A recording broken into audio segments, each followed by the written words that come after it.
ይቺ አደይ አይደለች እንዴ? ስለ ሌሊት ነግረኝ ነው። እሱን ማድረግ እንኳን አልችልም አደይ። ግን ቆይ ሌሊት ታናሽ እህትሽ ነች እንዴ? አይ ጓደኛዬ ናት። የምርሽን ነው? አዎ ዶክተር። ምን ነው? የሚገርም ነው። ለጓደኛሽ ነው እንደዛ ስትለቅሽ ነበር? ያው እህቴ ማለት ናት። ግንኙነታችሁ ጠነከረ ጓደኛሞች ናችሁ ማለት በጣም አዝናለሁ። ለምን ዶክተር? እሷ እኮ እኛ እንዳንጨነቅ ብላ ነው እንደዛ የምታደርገው። እሱማ አደይ፣ ግን አሁንም ቢሆን መጠንቀቅ ይኖርብሻል። እንዴት ዶክተር? አልገባኝም። ለሊ እንዳትጎዳና ራሷ እንደ ታማሚ እንዳታይ መጠንቀቅ ይኖርብሻል። ምን ነው እሺ? ልጁ ተመልሶ መጣ እንዴ? መመላለሱ ተመችቶሻል እንጂ ፈልጎ እንደማይከታተልኝ ገብቷል። ረዲያ፣ እኛማ የእንጀራ ጉዳይ ሆኖብን እንጂ ለምን እንከታተልሻለን? አሹ፣ ሮማኔን ማገዝ አለብሽ። ሮማን ደግሞ በምንድን ነው ደግፋት? የቤቱን ስራ ነው። አሁን ወደ ቤት እየሄድኩ ነው። የት ነበርሽ? እዚሁ ማለቴ ለሊ። አቤት፣ እንዴት ናችሁ? እታለም እንዴት ነሽ? ደህና ነኝ ይመስገን። አደይ። አቤት እትዬ። ከማን ጋር ነበርሽ? የት ማለቴ የት ነበርኩ? አሁን መኪና ውስጥ ስትገቢ ነበረ። ማን ነው እሱ? ከማን ጋር ነበርሽ? መኪና ውስጥ ማን? ምን ነው ችግር አለ እንዴ? ለሊ ጋር ነበርኩ ብለሽኝ ነበር አይደል? አዎ ብያለሁ፣ ግን ለለሊ ማለቀ ቆመባቤ መሰለሽ። ምን ታረግልኛለች? አወቀችኝ አላወቀችኝ። ይልቅ እንዴት ነው ከተማውን ለመዳችሁት? አዎ ቀስ እያለን በደንብ ልጋብዝሽ። ምን? እሱን ስደርሽ ታይዋለሽ። ሰላም ጤና ይስጥልኝ ክቡራንና ክቡራን የቻናሌ ቤተሰቦች፣ ሰላማችሁ ይብዛ በያላችሁበት። እንዴት ናችሁ? እንዴት ከረማችሁልኝ? ዛሬ ደግሞ አደይ ሰራተኛዋ ክፍል 162 ላይ ነው ያለ ነው። ታዲያ ምን ተፈጠረ? ሊሊ በሽታዋን እስካሁን ድረስ ለማንም ትንፍሽ ብላ አልተናገረችም ነበረ። ዶክተሩም ቢሆን የበሽተኞችን የታካሚዎችን ቃል መጠበቅ አለብኝ በማለት በታማኝነት በመስራት ለማንም አልናገርም በማለት ለአደይም ሆነ ለባቡሬ እምቢ ብሏቸው ነበረ። ታዲያ በተደጋጋሚም ብትጠይቀው አደይ አልነግርም ብሎ እምቢ ብሏት ነበረ። ታዲያ ስልክም ደውሎ እንገናኝ ካላት በኋላም ግን ደግሞ እንድትንከባከባት አደይ ለሊሊ እንጂ በሽታዋን አልነገራትም ነበረ። ታዲያ አደይም በዛ ምክንያት በጣም እየተጨነቀች ስላለ በቤትም ተሄደች በኋላ ለምንድን ነው በሽታሽን ማትነግሪኝ? እኔ በሽታሽን ባውቅ ይሻለኛል አብርሽ ብጨነቅ በማለት በተደጋጋሚ ትጠይቃት ነበረ። ታዲያ ሊሊም በሽታዋን ለራሷ ደብቃ ለማንም አለመናገር ወስና ነበር። አንድ በኩል ደግሞ አሹ ሮማንን ከቤት ይዟት ወጥቷል። ታዲያ ወይዘሮ ታለም ቤቱን ጠብቅ፣ ፍቅርንም እየጠበካት በማለት አደራ ሰጥቷቸው ነበር የወጡት። እሳቸው ሳይመጡ ቶሎ ደርሰን እንመጣለን በማለት ሮማንን ጋር ሆነው ይዟት ሲወጣ ሩታ መንገድ ላይ ታገኛቸዋለች። ታዲያ አብራም ተነሱ ጋር ለመሄድ ትወስናለች።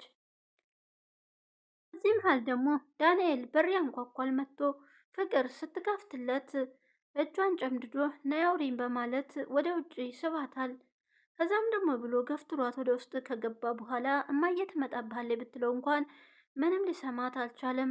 በስነ ስርዓቱ አናግሪኝ በማለት ቤት ውስጥ ገብቶ ቁጭ ይላል።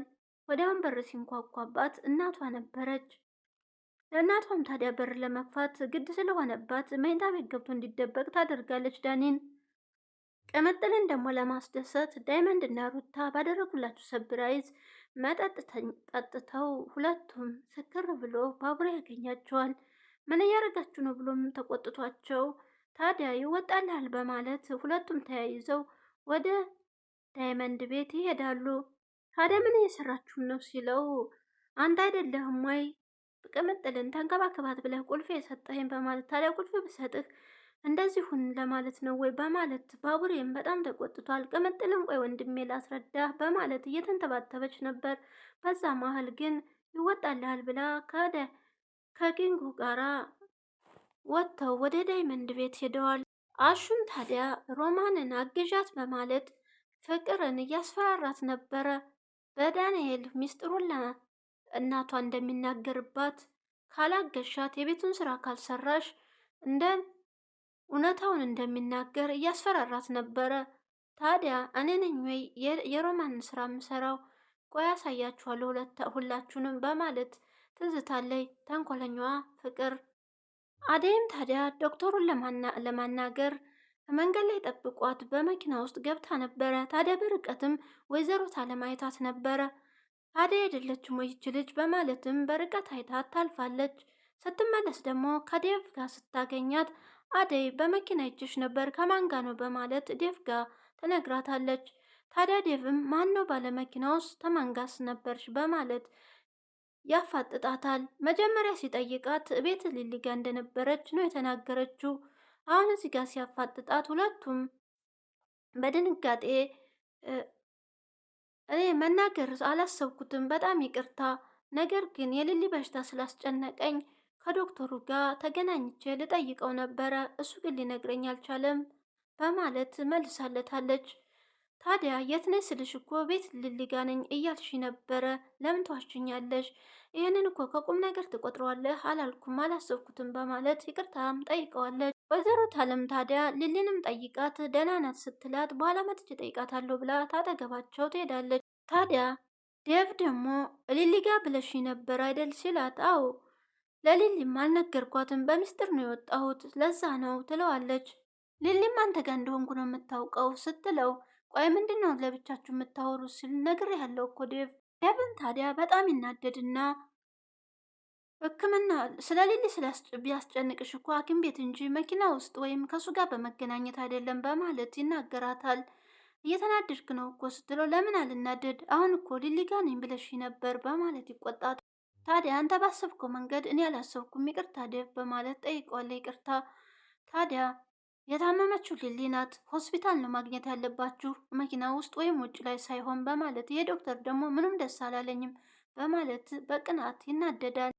ታዲያ አደይም ልትረዳኝ ይገባሃል ከማንም በላይ፣ ስለዚህ እኔ የእሷን በሽታ ማወቅ እፈልጋለሁ በማለት ስትነግረው እሺ በቃ በማለትም ነገሩን ትቶታል። ታዲያ በቃ ልሂድ ሊሊ ጋር ስትለው መቼ መተሽ መቼ ነው የምትሄጂው?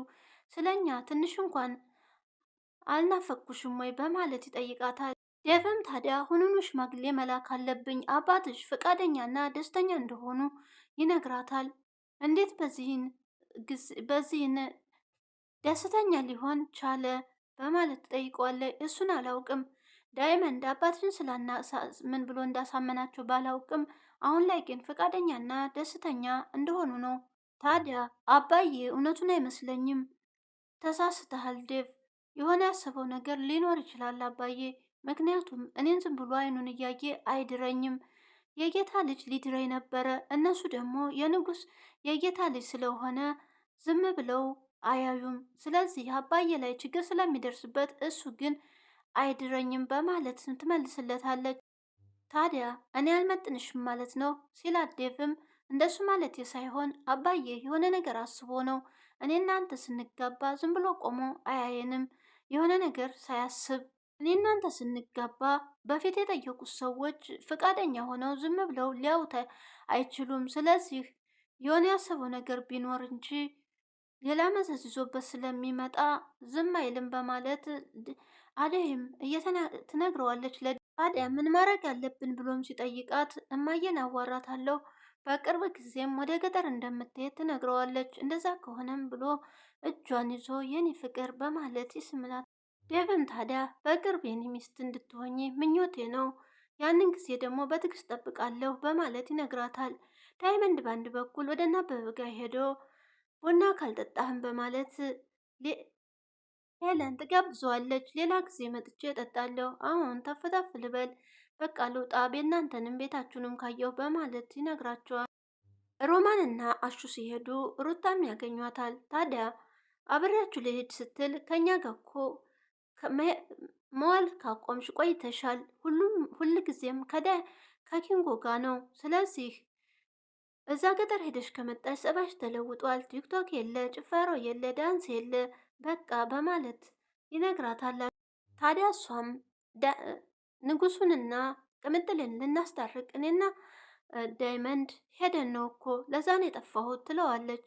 እንደዛ ከሆነስ እሺ ይሁን፣ አሁን ልጋብዛችሁ፣ በቃ ምንድነው የምትጋብዘን ብላም ስትጠይቀው አትቸኩይ፣ ስትደርሽ ታየዋለሽ፣ ስለዚህ ሁለታችሁም አብራችሁ ይኑ በማለት ወደ ምግብ ቤት ይዟቸው ይሄዳል።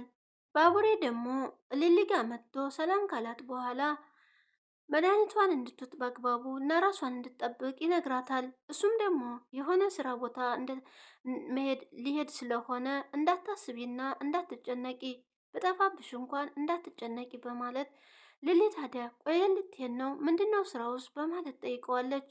እሱን በኋላ ነው የምነግርሽ፣ ግን አሁን ብቆይብሽ እንኳን እንዳይከፋሽ እንዳትጨነቂ በማለት ምንም ቢፈጠር ራሽን ጠብቂ ሲላትም እሺ ሚኪ ለእኔ አታስብ በማለት ትነግረዋል። ታውቂያለሽ አይደል በጣም ትናፍቅኛለሽ ብሎን ግንባሯን ስሟት ይሄዳል። በአንድ በኩል ደግሞ ዳንኤል በር ያንኳኳል። የነ ፍቅር ወዲያው ፍቅር ስከፍት ካላናገርሽኝ ብሎ እጇን ጨምዶ ወደ ውስጥ ያስገባታል። ታዲያ ቆይ አንተ አውቄሃለሁ ምን ፈልጌ ነው ከኔ እህቴ ልካን ነው በማለትም ተናግራው ነበረ። እህቴን ለቅቅ አድርጊያት፣ እህቴን ደግሞ ስትናገሪያት እንዳልሰማሽ በማለት ማስጠንቀቂያ ይሰጣታል። ታዲያ እህቴ የምታውቀው ነገር የለም ከአንቺ እንደምቀራረብ በቃ ለእህትህ ነው ማለት ነው ይሄን ነገር ግን እምነግርልህ እህትህ አታውቅም ማለት ነው በማለትም ስትነግረው ታዲያ ምን እያረግሽ ነው? የኔና ያንቺን ነገር ማንም ማወቅ የለበትም ሲላት፣ ታዲያ አንተ እዚህ ምን ትሰራለህ? ናውጣም ስትለው እንደማይወጣ ቆይ ምንድን ነው የሚያስደስትሽ? ምን ላድርግልሽ? በማለት ይጠይቃታል። እንድትወጣልኝ ነው የምፈልገው፣ እኔ ምንም ነገር ከአንተ አልፈልግም በማለት ፍቅርም ማስጠንቀቂያ ተሰጡ። ታዲያ ሁሌም እኔን አለማግኘት ደስ ሁለቱ በመሀል እየተጨቃጨቁ እያለ ፍቅርና ዳኔ ውጣልኝ አልወጣም በማለት እየተጨቃጨቁ ነበር። ወደዛውም በር ስታንኳኳ ወይዘሮ ፍቅርም ትደነግጥና ወይኔ ጉዴ እማዬ ናት በማለት አንቺ ተረጋጊ ይላታል። አሁን እኔ እናንተን እዚህ ብታየን ምንድነው ምላት በማለት ታዲያ ሜንታ ቤት ሽት ነው በማለት ጠይቃታል። ምን ስትለውም ሌላ አማራጭ አለሽ ወይ በማለት ጠይቃታል። የለኝም በቃ እኔ ወደ ሜንታ ቤትሽ ልሂድ አንቺ በር ክፈች ብሎ ሮጦ ገብቶ ወደ ዴ ክፍል ነበር የገባ። ወይዘሮ ታለም ታዲያ ፍቅር በር ስትከፍት አሾት ሄዶ ነው ብላ ትጠይቃለች። እኔ ምን አውቄ ሮማን ናት ይዘው የወጣችሁ በማለት ፍቅርም ትናገራለች። አደይም እንግዲህ ሊሊ ጋር ስትሄድ ለሊሊ እንድትነግራት በጣም ትማጸናታለች። ከዛም ይህ በሽታዋን ለአደይ ትነግራታለች። ታዲያ በቡሬም ስራ ብሎኝ ሄዷል የት እንደሆነ ባላውቅም በማለት ትነግራታለች። ስለ በሽታዋ ሁኔታ ስትነግራት አደይም በጣም ትደነግጣለች። እሱም እኮ በጣም ተጨንቋል፣ ደግሞ ምንድን ነው ስለን የሚያስጨንቀው ትላለች። ሊሊም አልታወቀሽም ማለት ነዋ፣ ስለ በሽታሽ በጣም እየተጨነቀ እኮ ነው በማለት ለሊሊ ትናገራለች። አንቺንም አስጨነቅኩሽ አደል አደይ ስትላት ልጨነቃ ያንቺ ህመም ያላስጨነቀኝ ታዲያ እንዴት እህትሽ ልሆን እችላለሁ በማለት አደይም ትነግራታለች።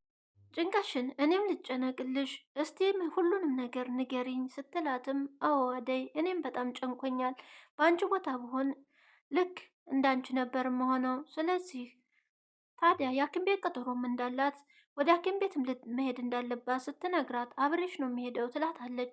አይ ለብቻዬ ነው ስትላትም ታዲያ እኔም አብሬሽ ነው የሚሄደው ብላ አደይ ስትቆጣ ግን ደግሞ የካንሰር በሽታ እንዳለባት ትነግራታለች።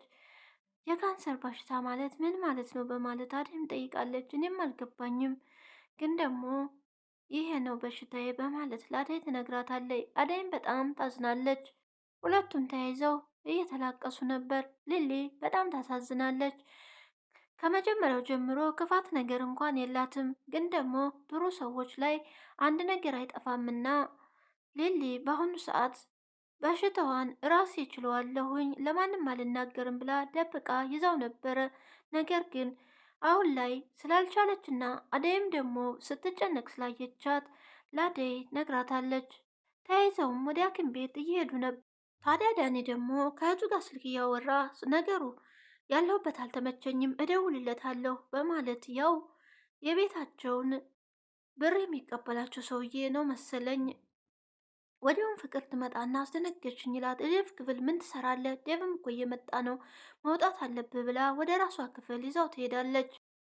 ዴቭም ታዲያ ከወይዘሮ አለም ጋር ቁጭ ብሎ ሳሎን ስለ ሰርጋችሁንም ሳትረሳው አትቀርም አደይ በማለት ይነግራታል። እንዴት ሆኖ ላናግራት እንደኔ ስትለው አይ እኔ በራሴ መንገድ አናግራታለሁኝ፣ እንደዛ ካልክ እሺ የሚያስፈልግ ነገር ካለ ደግሞ ከጎን ነኝ በማለት ታዲያ አሹና ሮማን ሲጠይቅ ሁለቱም ተያይዘው እንደወጡ ፍቅር ነግራኛለች በማለት ትነግረዋለች። እኔ ምን አውቄ ሮማን ናት አሉ ይዘው የወጣችሁ በማለት ደግሞ ሳያስፈቅዱ መውጣት ጀምረዋል በማለት ቆይ በማለት ዛቻ ላይ ነበረ የወይዘሮ አለም። ሌላም ታዲያ ሮማንን ፍለጋ ወደነ ፍቅር ቤት መታ ነበረ። ፍቅር ተንኮለኛዋ የሆነ ቤዛ ቤት ስላየቻት የሆነ ነገር ታግዘኛለች በማለት እቤት ውስጥ ታስገባታለች። አስገብታም ዳንኤል ያለበት ክፍል ውስጥ ነበር ይዛት የገባችው። ሊሊና አደይም ወደ ሐኪም ቤት ሲሄዱ ከቤዛም ጋር ተገናኝተው ነበረ። ታዲያ ምን ነው ክስተሻል በማለት ጠይቃታለች። አያገባሽም ብለው ጥለዋት ሄደዋል። የልትሄድ ይሆን በማለት ከኋላዋ ነበረች። ዶክተሩም ጋር ሲሄዱ ዶክተሩ ከዛ ደግሞ ከጓደኛሽ ጋር የመጣሽው ሲላት አደይ ሁሉንም ነገር እንዳወቀች እንደነገረቻት ትነግሯለች ለዶክተሩ። እኔም በጣም ደስ ብሎኛል፣ እኔ ስለ አደይ በጣም ተጨንቄ ነበር ሲላት፣ እንዴት በጣም ተጨንቃልሽ ነበረ? ታዲያ እንዴት ሊፈጠርባት ቻለ የካንሰር በሽታ በማለትም ይጠይቁታል። የካንሰር በሽታ ሊሊ ከዚህ በፊት ያዞራታል፣ ትወርቃለች። እንደገና ደግሞ ከአፍንጫ የሚወጣ ደም፣ በእንደገና የድድ መቁሰል፣ ይህን የመሳሰሉ ነገሮች በማለት ያስረዳቸው ነበረ።